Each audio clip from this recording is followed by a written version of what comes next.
Hello! Today's episode of Idea to Startup, our 161st, makes the other 160 worth it. Seth Godin dropped by virtually to talk through how he'd approach a bunch of startup ideas that I threw at him in rapid succession. We hit everything from a pasta truck to an updated version of a CSA. It was incredible and more than a bit surreal. As of May 30th, Seth's brilliant book, The Song of Significance, is out. I'll put the link in the show notes. You should get it.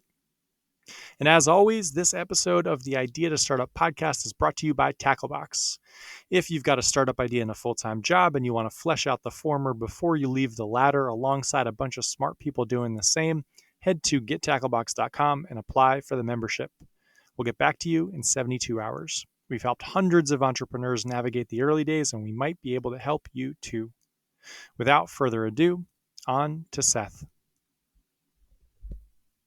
Today, we have the guest, the best possible guest we could have. Seth Godin, a speaker, the best marketing mind there is, and an author who's written 20 consecutive bestsellers. These include books that have fundamentally changed how I think and act. My three favorites are Purple Cow, Linchpin, and The Dip. I've gifted them easily to 20 people each. He's got a new book that'll come out around the time you listen to this called The Song of Significance. It's a management book for a new era, a book about leadership, a book that I will pre-order the second it's available, as I do all of his books, and read it the first weekend. Seth, welcome. Thank you so much for coming on. Wow. Well, that intro made the whole thing worth it. What a pleasure. Good to see you again. Seth and I met once before, and I'm going to start with this story because I think it's kind of a great one. We were introduced in 2015 by our mutual friend, MPD, and we met at a conference room in Google. And the idea was for me to get Seth's opinion on Tacklebox, a company I was just in the early stages of. And so I was kind of up the whole night before. I was terrified. I was stressed. I was practicing my pitch.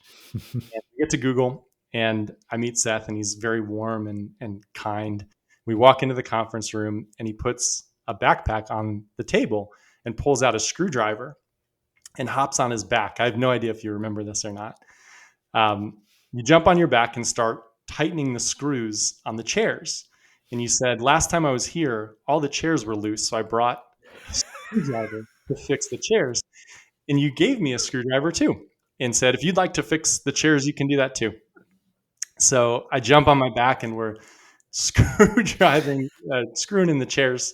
And you sort of leaned over and you were like, so what are you working on? And I then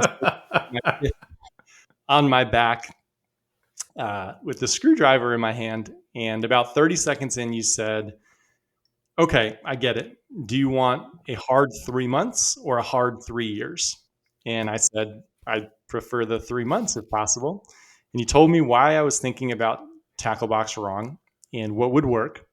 And I spent about 3 months and shifted, and every bit of success we've had since then was really due to that meeting. So thank you again for that. And wow. I thought it would be a fun way to start. Love that story. Thank you for reminding me. I have no recollection. I didn't think you would. I think it was a 30-minute meeting. No, that's not ago. Why. It's because my brain, like I make my kids wear name tags. I don't remember anything. Okay. So today I wanted to do something a little bit different than I will shut up and let you talk. There are a lot of really great interviews where you tell your story, where you talk about Yo-Yo Dine, about marketing, about book publishing and packaging and all of that. And I'm going to link to all of my favorites in the show notes, as well as my favorite books. But I think for our audience, we could do something a little bit different. Our audience are people with startup ideas and full-time jobs who are trying to figure out how to start, like what they can do. These are not professional entrepreneurs. So I Those picked are out actually my favorite podcasts. I am bored of hearing my story. I want to hear other people's story. Well, I hope that it is true in at the end of the episode still. But I came up with a few ideas that are actual ideas that have been pitched by our founders who are working on these things. And I think each of them represents a category of startup people work on. I think it'd be really useful to hear your thoughts on them. So terrific. And just for the audience at home, we have not prepped in any way. You offered to send me stuff in advance, and I said, let's do it on the fly. Yeah, and that makes me even nervous, but I'm sure it'll be great. So the first idea is a doctor that's been a doctor for about 15 years, and everybody has said that it's fine for us to share this stuff. So they've been a doctor for about 15 years, and he reached out and said, I want to make second and third and 10th opinions ubiquitous. I want Yep. this to be a thing that happens. And the text I think was great, so I'll read it exactly. Most doctors are a bit offended if you go seek 3 or 4 opinions, even if they claim that they aren't. Patients can sense this and are hesitant to seek second or third opinions so that they don't anger their doctor. This couldn't be sillier. Getting 5 opinions is 50 times better than getting 1. I want to help people get 10 opinions for nearly everything. The structure isn't there. The culture needs to change. I have no idea how to do it. How do I start? Okay. That's a worthy mission. The question I would begin with is, are you trying to actually change the way medicine is practiced in the United States and around the world? Or are you trying to build a practice for yourself where you will fill your days adequately compensated and well respected? Because those are two totally different projects.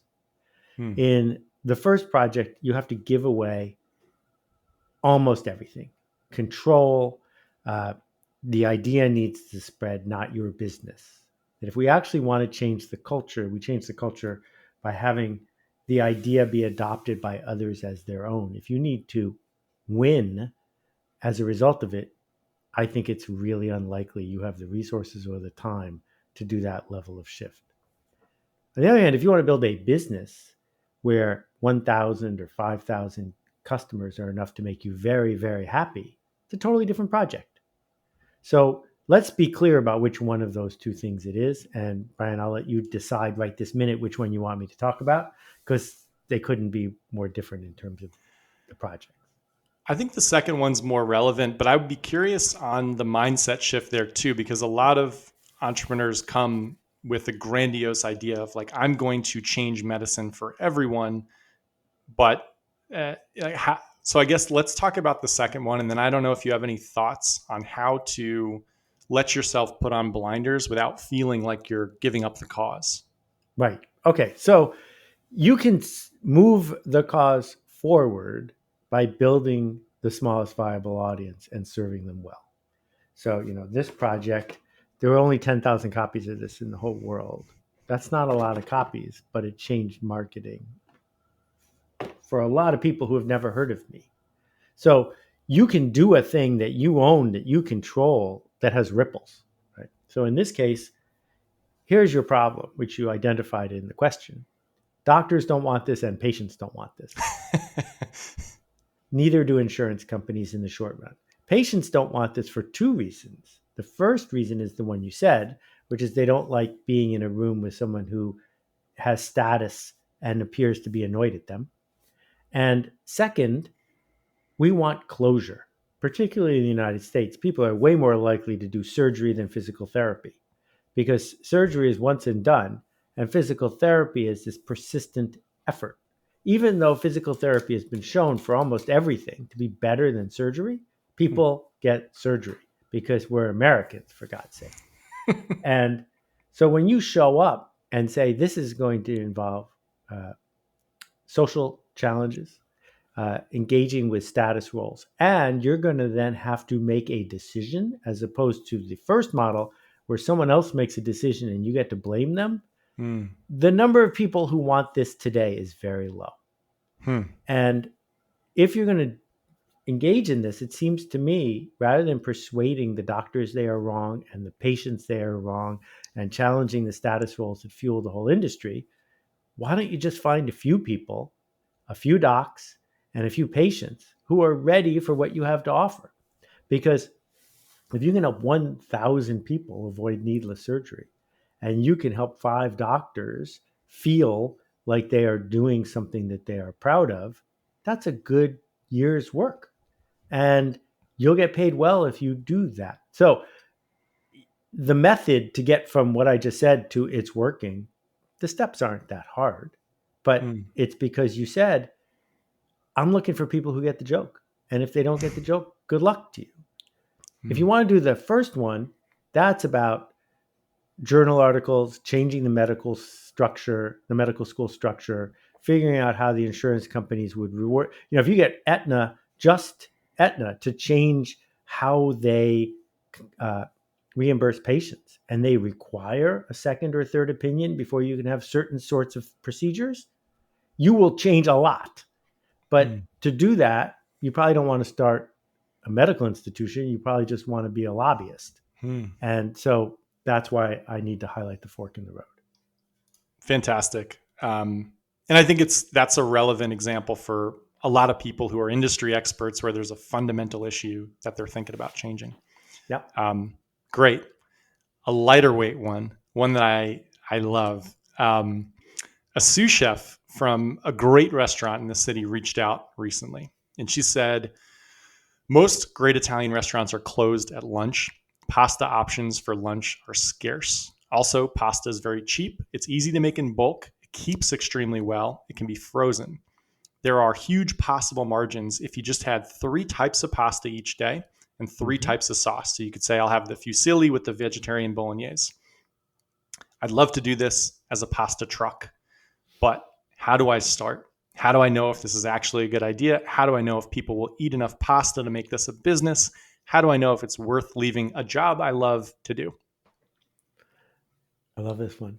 As someone who used to eat quite a bit of whole wheat pasta and now can't eat any, I Oh, am. But I can tell you a good source for soba noodles, but that's a whole other story. my wife has Okay. celiac, so we'll talk about that later. Okay. So, um, your minimum smallest viable audience isn't very many people. And congratulations on doing math of 3 times 3, because that's 9 varieties, which is pretty good. If you did 4 times 4, it gets even better. And then if you add 3 other toppings like cheese, spicy peppers, and one other thing, now you're into, well into the double digits. Uh, Depending on where you're located, the single biggest expense, other than quitting your job, is the permitting on the truck. And in the New York area, you said the city. Do we mean New York City? Yes, correct. In the New York area, they're not giving out any more permits for trucks. I know this from Oh, personal experience. So you got to buy somebody else's truck just to huh. begin. And um, when we think about any retail business, the math is pretty simple. The landlord keeps 95% of the profit if you have a good lease. And you, the person who does all the work, keep 5%. If you have a bad lease, the landlord keeps 102% of the profit and you go out of business. Oh, So it's better to be a landlord than to be a renter when it comes to any retail business. And what we're seeing right now is this huge upheaval because uh, rents, particularly in places like New York, are spectacularly too high post COVID. With all of that said, a food truck seems like a reasonable solution to that problem because you're not uh, the renter anymore, you're the landlord. The challenge you've got is where's your route and how do you find people who will walk up to the truck and spend money? Now, in the old days, the way a bootstrapping entrepreneur made money is by getting what used to be called a roach coach, which is one of those silver trucks that serves coffee. And if you just pulled it up in front of the right construction sites, you could make a fair living. hmm. There aren't those sorts of construction sites around in the same volume there used to be, but there also aren't a lot of people who are going to an office the way there used to be. So the key to the whole thing is finding your route. And one thing we learned from the Kalbi Korean taco trucks in Los Angeles is that social media is the way to do that. So if you can figure out how to find followers, you just announce where your truck's going to be today. The people who are following you have given you permission to alert them. They rearrange their day to be at your truck where it's going to be when you need it to be there. And suddenly all of the structural problems of your business disappear. Hmm. And so the hard part is, where do you get the cash money to make the truck? And how do you get the followers? And if I was going to bootstrap it, the way I would do it is this: I would find some cultural institutions that would be open to having you come cater their lunch. for 50, 100 people. You don't have to quit your day job to do that because you can just do it on a day off or when you're not on a lunch shift. And the act of serving 50 people or 75 people where you don't need a truck to do it, where you're going to be engaging with people, how many of those people say, how do I get this again?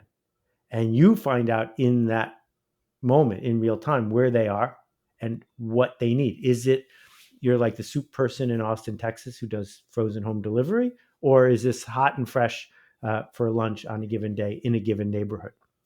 Hmm. And so if you can do that once a week for 8 weeks, now you've served 400, 800 people lunches. You haven't spent a penny out of your own pocket. You've figured out if you have a following or not. And now you can go to that group of people. You can even kickstart the price of the truck and say, all right, now we're going to the next level. But the key to all of this is there's tension at every step, but there isn't financial risk. There's emotional risk. And that's what bootstrapping is about. Putting the difficult conversations at the beginning, not saying, I need to raise a bunch of money and do a bunch of fun stuff and then find out if it's going to work, because then you've got this cliff of overhead and recovering from that is difficult indeed. Amazing. I love that idea of making sure you're the landlord, making sure the business fundamentally makes sense, and then figuring out there's a part of I think my favorite book of yours, The Dip, where you talk about how lots of people get kind of 85% of the way there and never. And so I thought about that when this person reached out, because it's like, oh, you made it to be the chef at this amazing place. You're so close. But I would also add, cooking the pasta is not the hard part. One more question on that. We get this a lot. People reach out and say, and this woman had a similar thought. Can you start a business if you're not a domain expert in that business? If you haven't been, another idea that she had was what you alluded to, actually. What if I made frozen meals for people and just started shipping them out? Because pasta freezes really well. Mm-hmm. What's the domain? The domain is not pasta. Again, it's the easy part. Somebody published a recipe years ago for an item that I wanted to make, and now their website's down. And I was able to track this person down and say, I know you published a cookbook on this. I know the cookbook is no longer online for $5. I'd love to buy the recipe from you. And she wrote back saying, okay, $800. And I was offended because the recipe isn't the hard part. I'll figure it out, right? The hard part of any of these things isn't the recipe. I'm giving the recipes away all day long. The hard part is understanding that your domain is connecting people who know they have a problem to a solution they are willing to pay for. If you can be good at that, you can sell anything. Great. Fantastic. Next one, I think, is maybe the one that we get pitched in variations the most. And this is the coach, or the not like a athletic coach, Right. You already know, the Pilates instructor, the service person who works one-on-one, who wants to productize themselves. And the specific example, I think, is an interesting one. It's from a super successful executive coach who says, I can go in and meet with a client for an hour and know a few things that'll help them grow enormously. So 99% of my value is delivered in an hour. And then I continue showing up for the duration. And the rest is really just accountability and me saying, did you do the thing that we both know you were supposed to do? Yes or no? And the idea is then that makes it only available to upper management. So how could he make this a product that is applicable to middle managers, so that maybe there's a meeting with him and then an app or something like that? And how do you get started on that? And same with Pilates instructors, same with all of this. Yeah. So back to domain expertise. in all of these cases, the people who are asking these questions are mistaken about what the domain expertise is. There are only two kinds of people in the world: uh, people who need a coach and know they need a coach, and people who don't. The people who know they need a coach either have a coach or don't. If you want to grow your coaching practice, you either need to persuade someone they need a coach, very hard to do. You need to bump into someone in the moment they realize they needed a coach and don't have one yet, or you need to get someone who already has a coach to fire their old coach and hire you. These are the only three ways to grow a coaching practice. And this is the hard part. The actual act of life coaching and executive coaching isn't particularly difficult. Or, Hmm. I don't know if you know Michael Bungay Stanier, but his book on the coaching mindset can teach almost anybody to be a coach with not too much trouble. Hmm. Coaching is about someone coming to an interaction with a desire, with enrollment in getting to where they seek to go. And yes, some coaches are better than other coaches. I'm not denying that. But it's not like you're a Freemason where there's some sort of secret that if the secret was simply uttered, the problem would be solved. The hard part is getting enrollment. So when people start to figure this out, they say to themselves, I'm really good at coaching. Yes, you are, because you're getting the right clients. And if I could just figure out how to free up my time that I'm spending with clients, I could get more clients and productize what I do. But the product is you showing up with your time and effort to value the enrollment of the other person. That's what's getting paid for. If they didn't need that, they would just buy one of my books for $9 and they'd be done. Because I don't do any coaching at all. I turn down coaching gigs all the time because I don't want to feel like I am doing either job a disservice. So with all that said, that doesn't mean there isn't a scalable model here. But the scalable model is not selling what you currently sell, but at a bigger volume. It is selling a different thing. And I will give you the example, which works with executive coaching for sure, almost works with Pilates, but not quite as well, which is a guy named Joe Mancuso bumped into me in 1997 when I was 6, when I was first starting Yoyodyne, one of the first internet companies. And so it was earlier than that, it was 93. And he said, would you like to join my pack? And I said, what's a pack? He said, well, here's how it works. There's 12 people in a pack, and PAC, I don't know what it stood for. And it costs $3,000 a year. And you meet once a month.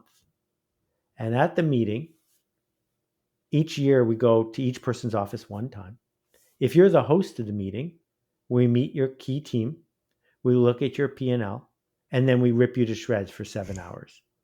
You have 11 peers who are doing what you're doing. They're CEOs of growing companies who will finally tell you the truth, who will ask you the hard questions, who will hold you accountable. And then next month, you get to do that with 10 other people for the next person, and around it goes. And I was struggling and insecure at the time, and it was also a real stretch for me to pay $3,000, so I did it. And it was a fascinating experience. And I got to know Joe, and I said, so Joe, how many of these packs do you have? Because he didn't come to every meeting. And I'm not going to get the number right, but I think he said 40. Do the math. Wow. And the reason the pack worked is that people were coaching each other. The reason that the pack worked is that showing up in the room was a different transaction than having an executive coach. And the domain expertise that Joe brought to the table was not to be an executive coach, but to create the conditions for group enrollment and persistence. The pack I was in, where I only lasted a year, pack I was in, 2 people had gotten married from meeting in the pack, and some people had been in the pack for 11 years, right? And so he had built a flywheel that worked going forward. So if you're a solo Pilates instructor, well, what does it mean to have group Pilates instruction in an unusual setting or doing it through groups? It's a different thing. And once you build it, then Joe could hire a junior Joe to go to other meetings if he wanted. And suddenly he's productized what he built. And that's become not his, but Vistage and others are like that. So I get that the coaches who are asking this question are gifted, generous, and thoughtful, but there isn't an app that's going to solve this problem. I think there's an interesting piece there, which is something I've had to learn maybe the hard way, where I have a coach who's told me this, which is that as much as I think that I matter to the interactions with my customers, I don't actually. I matter way, way less. And it's, to your point, the enrollment, the decision that they've made. And I'm a piece of that maybe, but not the driver. So Joe in this scenario didn't have to be at every meeting. Yeah.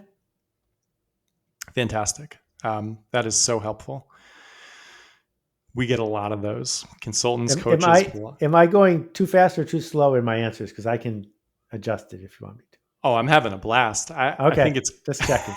No, I have two more ideas that I think we can. We'll start with one that I think is. This is another idea that's come up a lot, and I'm curious as to your thoughts on it for two reasons, which I won't spoil it. But first, we've got a lot of people from California, specifically in New York, who say there are lots of farms in California and farms in New York. And there are certainly CSA programs, but why isn't there a marketplace where you can get produce directly, either shipped directly to you from these farms or some other way to more sustainably support the farms without having to go to Whole Foods, or if Whole Foods even buys from the local farms?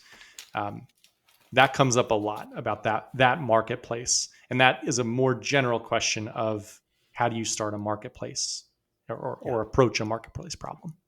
Yeah. I love this question.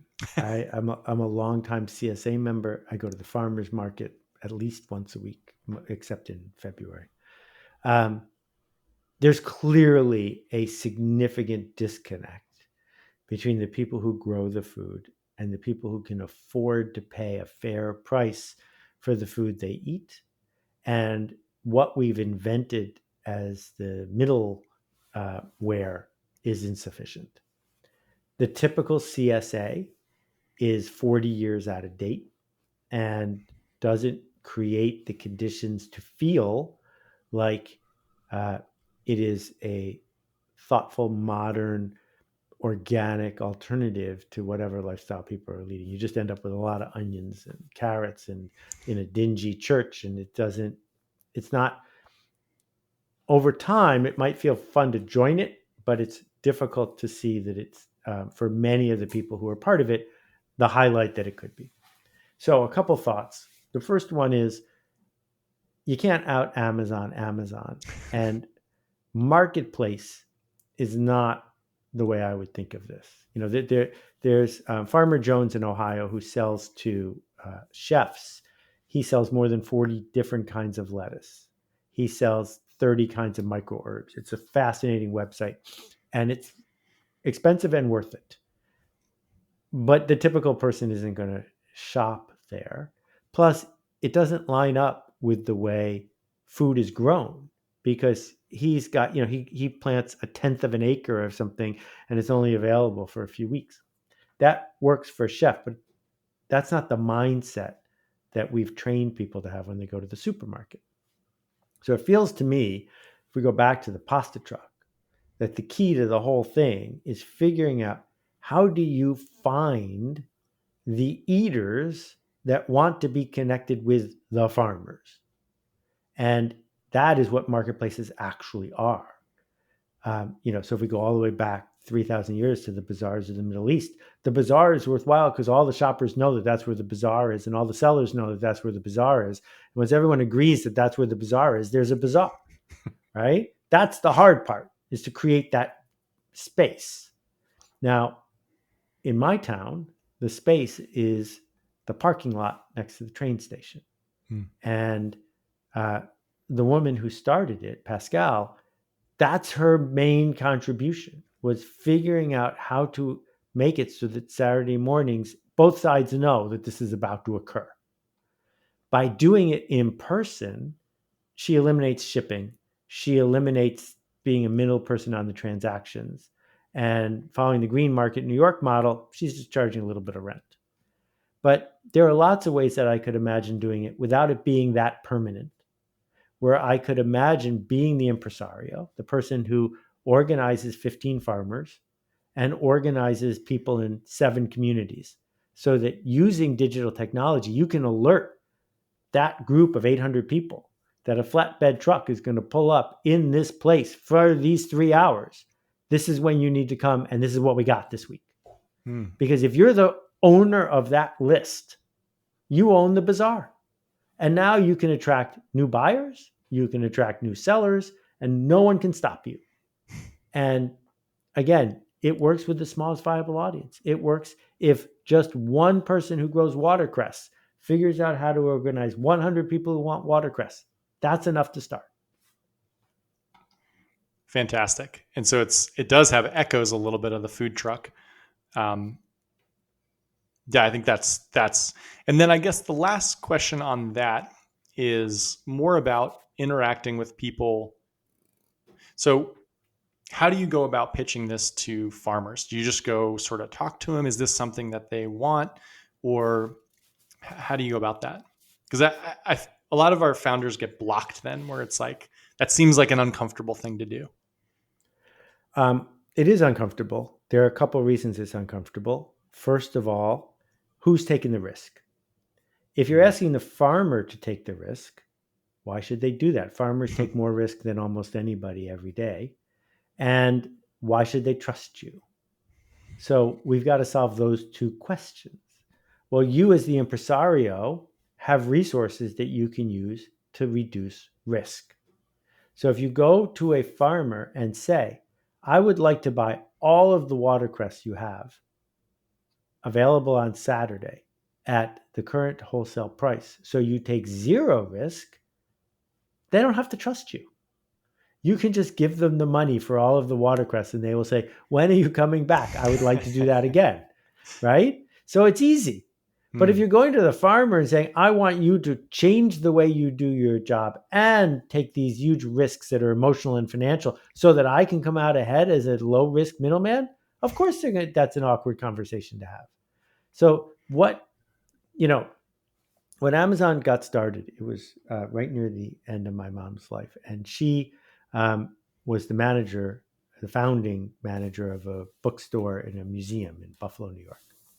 And one day she gets a call and they say, we think you have this rare art book and we know it costs $35. We would like to buy it and we will overnight you a check for it plus a FedEx label to send it to one of our customers. My mom's like, bring it on. Right? Well, Amazon had sold that book to somebody because they had told everyone in the world that they had every book ever made. And someone had bought that book, but they didn't have it. So they had somebody who went to a lot of trouble to sell that book at a loss. But never again did my mom have to distrust that person if they called on the phone, because they said, we want to buy this at what it costs. And they did. So Amazon used investor money to reduce the risk for people who didn't have access to that. So it's risk, trust, and sequencing. Great. Very cool. Okay, we'll do one more, and then I have... These are great. Having a blast. Good. I'm glad. And then I have just a couple of early stage entrepreneur questions that we'll end with. But this next one, this is a hard one. And I think those are the best ones. But this is someone who wants to, again, change a broken system. And they said, if there was transparency into the real cost of goods, so if they if when you were buying, this coffee mug and it came in a box with plastic in it, if you knew what the actual cost of that coffee mug was, and if that was displayed to everyone, it would change behavior.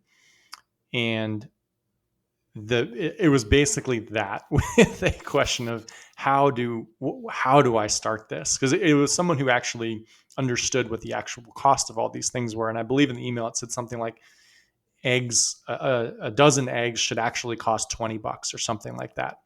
and the stuff that's plastic wrapped should cost significantly more. Flights were obviously a big one as well. How do you think about this problem? Um, it's a yeah. So before my new book, I spent a year full time, 60 hours a week as a volunteer organizing the Carbon Almanac. So when I look people in the eye and I tell them that plastic recycling is a myth invented by the plastics industry and the chemists there know it cannot be done, that when you sort your plastic, it is going to get picked up and be incinerated. People look at me, they trust me because they know I've done the work, and then they persist in putting the plastic in the recycling bin. And they do this because the social pressure, the narrative, our fear of looking death in the eye all add up to how do I gain some semblance of control over this privileged, wasteful life that I am leading. And some people respond by composting and stuff like that. Some people respond by throwing the plastic in the trash like I do. So now I know when I go to the store, I better not buy something with plastic because I'm going to have to throw it in the trash and feel double bad. Which is a whole long way of saying this is a really, really hard problem.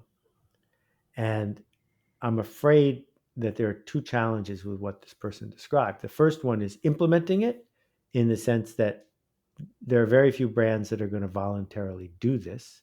And B, whether if it is implemented, it will change people's behavior. And my understanding is no, it will not. That people who smoked knew for 25 years how dangerous smoking was. There were labels on the packaging. This will kill you, which has been shown to make teenagers increase their sales, not decrease them. So what changed? What changed is two things. Cigarette taxes went up. CVS stopped selling cigarettes. Those two things made a huge impact on how many cigarettes people bought. So the right answer here is not to label it, but to actually charge it. That the right answer is we need to price carbon fairly. And in countries around the world, this is slowly happening. It has to happen much faster, which is when we pay the accurate price for the lifetime damage that carbon does, people will then instantly, within minutes, change their behavior. But until we do, have zero optimism that information is going to solve the problem.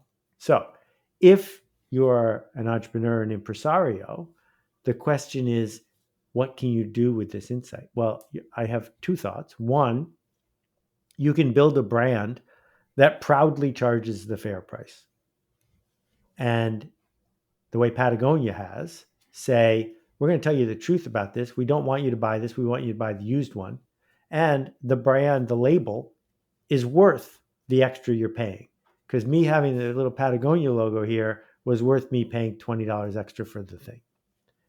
The second thing I could imagine doing is figuring out how to be that impresario federation creator that helps coordinate industry action to push for carbon pricing. Because that's not necessarily a for-profit business, but your grandchildren will thank you. Really helpful. There's I saw a business recently that was doing something similar where it's essentially a plugin to your browser, and when you're shopping, it will show you a used version that you can buy of something very similar, if not exactly what you're shopping for. Yeah. Or, we did a lot of promotion for Ecosia. Ecosia is a search engine that if everyone switched to it, it would sequester all of the carbon created by all the cars in the world. That's how effective it is and how many searches people actually do on Google. The Ecosia search results are at least as good as Google's. There are fewer ads. It's just as fast. And it doesn't matter how many times I blog it, it's really hard to get people to switch. So there is a cycle here. It takes time. And if we're going to be culture changers, it really helps to focus on who's open to it and then why will they tell their friends. Great. Two last quick ones. Questions, not ideas. I don't know if we have time for another idea. Although I did have a list of about 25 that I I can do one somehow. more and then we'll do 2 quick questions, or we can do 2 quick questions and then one more. Whatever you want to do.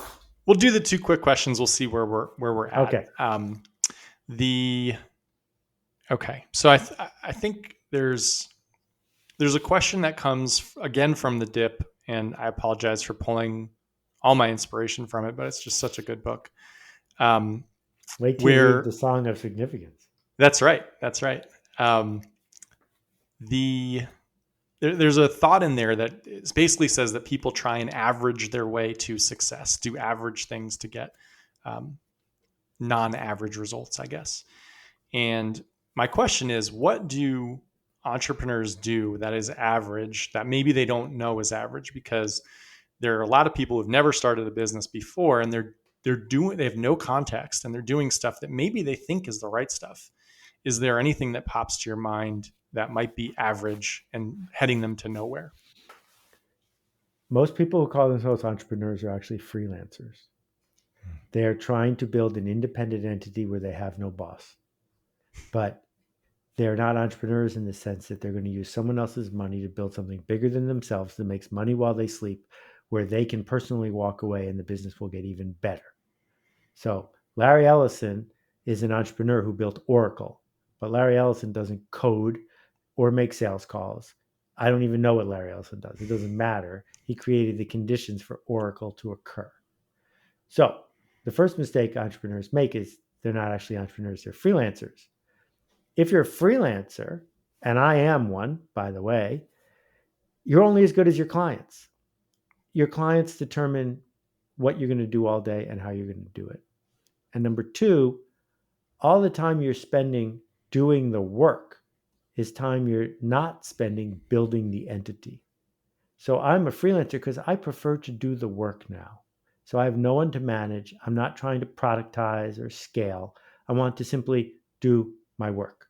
But if that's what you sign up to do, then don't complain that it's hard to be an entrepreneur, because you're not an entrepreneur. You're a freelancer and proud of it. So then go get better clients and keep ratcheting up what you make. Well, the hard part of that, if you don't want to be average, is to turn people down, is to say, my slogan is not, you can pick anyone and I'm anyone. That if you're a wedding photographer or a magician, you don't want to say, what do you need? And then give it to them.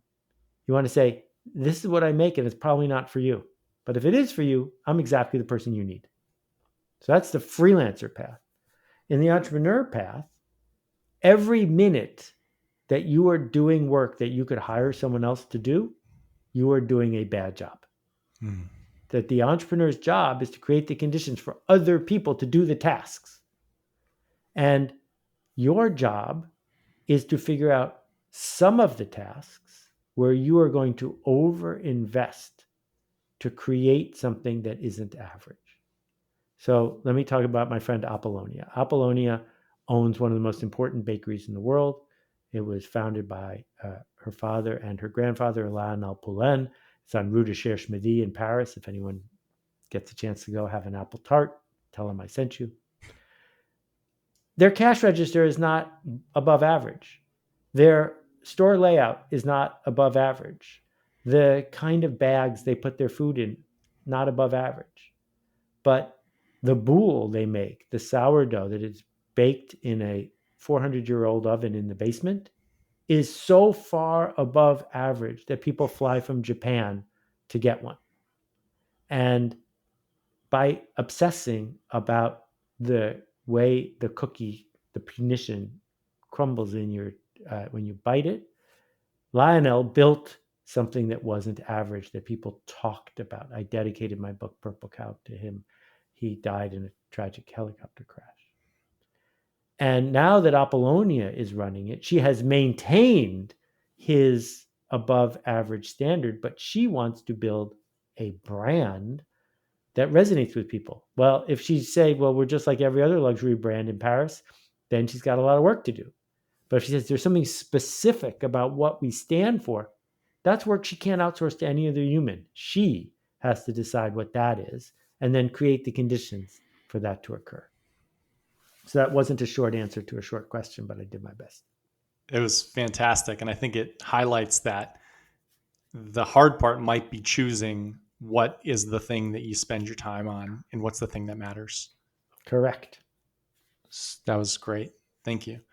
Um, we'll do one more question. I know that we're a second over time, and I want to be All good. thoughtful. All good. This is a question that I think I'm not sure where it originated. It's been floating around for a while, and I think it's kind of a cool one. If you were able to create a billboard that everybody who was thinking about doing something meaningful had to pass every day, and I'll sort of lengthen out the question to give you a second to think about it, had to pass every day on their way to work or on their way home or whatever, what would you put on the billboard?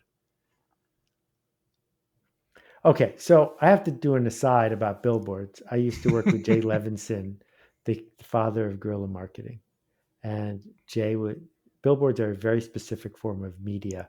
He said the best billboard ever made says "free coffee next exit" because it needs to be urgent. There needs to be very few words, and it needs to invite somebody along for the ride.